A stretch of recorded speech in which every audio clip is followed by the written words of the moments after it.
Hi hello happy new year అందరికీ. నా day అయితే న్యూ ఇయర్లో ఇలా స్టార్ట్ చేశాను.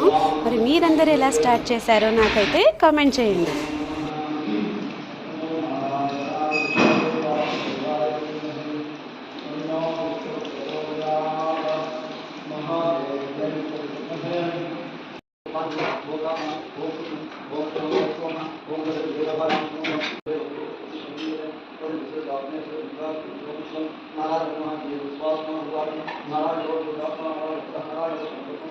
మంగళానాం చ మంగళం యథకం దేవతానాం చ పిత యత సర్వాణి భూతాని భవంత్యాదిర్ముదాగమే యస్మిన్ చ ప్రళయం యాంతి పునరేకయుగక్షయే తస్య లోకప్రదానస్య చ